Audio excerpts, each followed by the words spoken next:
Woven through time, a tapestry of stories defines who we are and gives us a sense of place. From NBC 41, this is Kansas City Crossroads.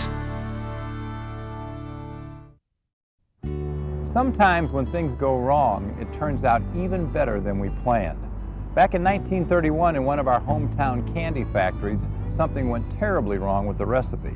But a clever candy maker turned that misfortune into a confectionery wonder that's created sweet memories throughout the Midwest.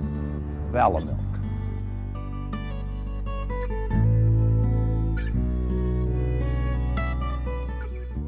One day, one of our candy makers kind of got a little tipsy on, he was drinking vanilla.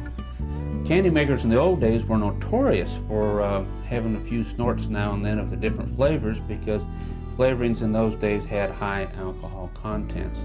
And when he made his batch of marshmallow, instead of it setting up when it cooled down, it remained runny.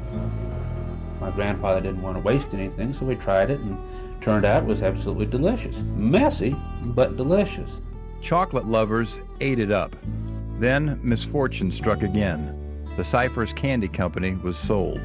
That merger didn't work out very well. About 1981, we shut the old factory down at 20th and Main, and Valomilk productions ceased.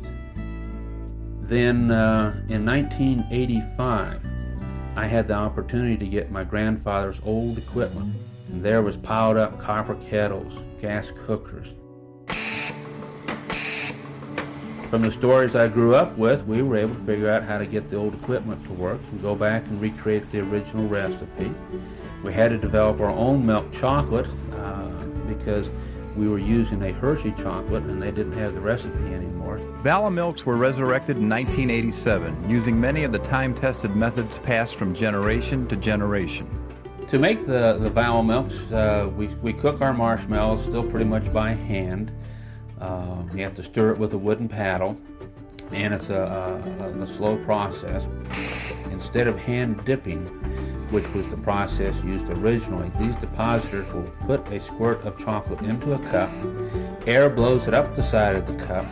The next depositor squirts the marshmallow in. Then it goes down a long cooling tunnel which cools the marshmallow. Then chocolate goes on top of that, and the workers have to shake the cups by hand in the tray. So here it is, we're looking at the new millennium and we're still doing it the way my grandfather did it in 1951. But it works. As soon as somebody takes a bite, their reaction is just totally enjoyment. They'll say, They usually don't talk much, they just, They're messy, but that makes them fun. When you're a child, you're allowed to be messy. When I eat a Valomilk, just for a few moments, I can be that messy little kid again. For Kansas City Crossroads, I'm Bill Calaherka.